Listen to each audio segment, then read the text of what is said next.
Hello students, class 9th के math के lecture में आपका स्वागत है। आज हम चैप्टर लाइंस एंड एंगल्स का टॉपिक थ्योरम 6.7 और 6.8 लेकर आपके सामने प्रस्तुत हुए हैं। तो आज के लेक्चर में हम केवल थ्योरम 6.7 और 6.8 का इंट्रोडक्शन आपको देंगे कि ये प्रमेय, ये थ्योरम क्या कहती हैं। तो इस लेक्चर को बड़े ध्यान से देखिएगा स्टार्टिंग से लेके एंड तक, तो ये आपको समझ में डेफिनेटली आएगा। तो चलिए शुरू करते हैं आज का लेक्चर। थ्योरम 6.7।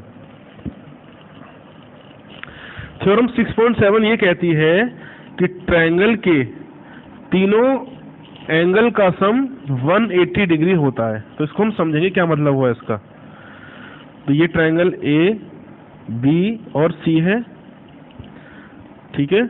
अब यहाँ पर मैं एंगल के नाम लिख देता हूँ, अल्फा, बीटा एंड गामा। तो ये ट्रायंगल है। तो ट्रायंगल में तीन भुजाएं, तीन साइड होती हैं, तो तीन एंगल भी होते हैं। तो ये थ्योरम 6.7 कहती है कि त्रिभुज के या ट्रायंगल के तीनों कोणों का सम 180 डिग्री होता है। क्या मतलब हुआ? Alpha plus beta plus gamma equal to 180 degree. ये है थ्योरम 6.7। आप अल्फा बीटा गामा की जगह कुछ और भी नोटेशन यूज कर सकते हैं। तो जो आप यहाँ पे लिखेंगे वही इसी चीज को आप यहाँ पे लिखेंगे। ये है थ्योरम 6.7। अब थ्योरम 6.8 जो है उसका रिलेशन है एक्सटीरियर एंगल से। तो देखिए क्या कहती है थ्योरम 6.8।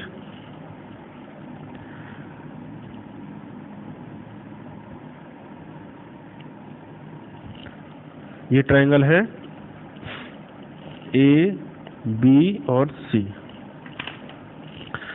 इस ट्रायंगल की बीसी साइड को मैंने आगे तक बढ़ाया। एंगल मैंने वही लिए, अल्फा, बीटा और गामा। इस लाइन को मैंने आगे बढ़ाया और मैंने इसको नाम दिया एंगल पी। तो थ्योरम 6.8 ये कहती है कि ये वाला जो एंगल बना है इसे हम बोलते हैं बहिष्कोण, एक्सटीरियर एंगल। तो इसकी जो वैल्यू होगी इसके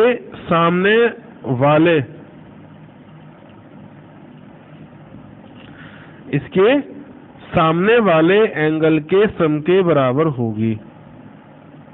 पी के सामने कौन कौन से एंगल आ रहे हैं? एक अल्फा और एक गामा। तो क्या मतलब हुआ? Angle P equal to alpha plus gamma. अब सपोज करिए हमने इस साइड को आगे बढ़ाया